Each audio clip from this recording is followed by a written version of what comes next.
Hola chicos, la clase pasada vimos lo que eran los textos expositivos y ahora ya metiéndonos un poquito más en el tema, vamos a empezar a ver cómo se hace un texto expositivo.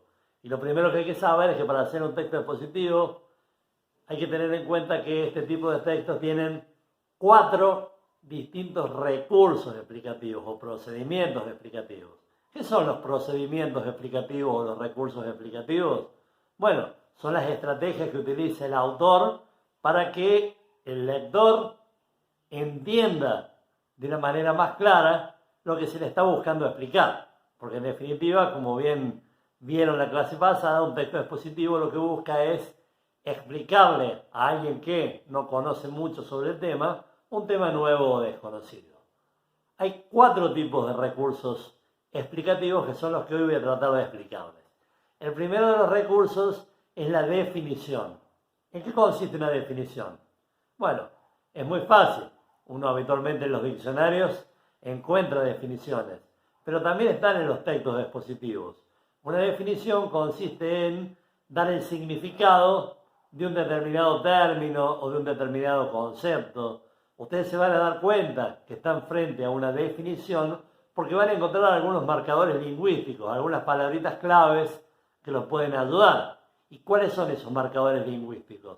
Bueno, pueden ser los 2 puntos, pueden ser los paréntesis, o bien algunos verbos, como el verbo ser, significa, se usa para, no va a decir ser, va a decir una mesa es un elemento, ¿sí? Va a estar conjugado el verbo. Bueno, esas son las definiciones. El segundo de los recursos es la ejemplificación. ¿En qué consiste una ejemplificación?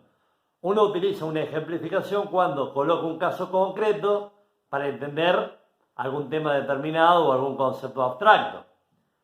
Se usan muchísimo, los profes lo usan muchísimo cuando están dictándoles y dicen, por ejemplo, y les ponen algún caso concreto como para entender el tema.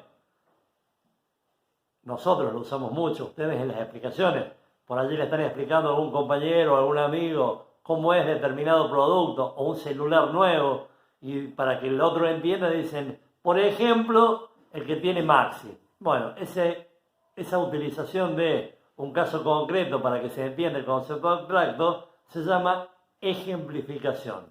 Y los marcadores lingüísticos, las palabritas claves que ustedes se van a encontrar en los textos son, por ejemplo, es el caso de, o también pueden estar los 2 puntos, los paréntesis y los guiones.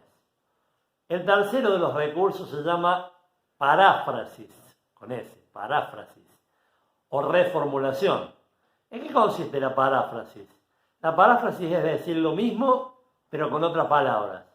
Es decir, algo parecido a lo que dijiste anteriormente, pero utilizando otros términos como para que el lector o el que esté escuchando termine de entender el concepto. El marcador lingüístico habitual es decir, también puede ser dicho con otras palabras, en otra manera, dicho de otro modo, o sea. Bueno, hay varios marcadores lingüísticos que pueden darles a entender a ustedes que están frente a una paráfrasis.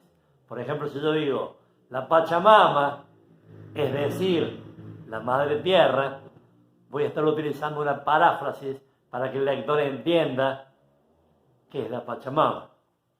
Y ahí sin querer utilicé una ejemplificación cuando dije, por ejemplo, y di un ejemplo concreto de lo que es una paráfrasis.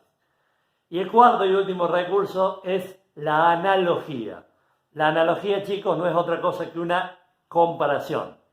Es cuando comparás, pones en situación de semejanza o de diferencia 2 o más elementos.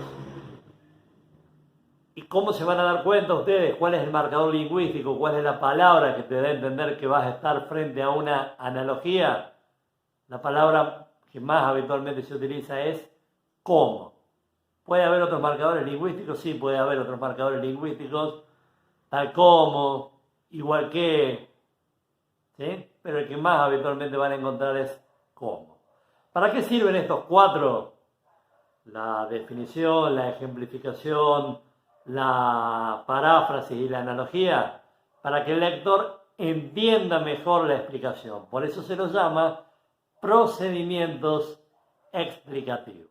Esperando que hayan entendido, igualmente yo les dejo toda la explicación teórica. Les dejo un saludo muy grande y nos vemos en la próxima clase.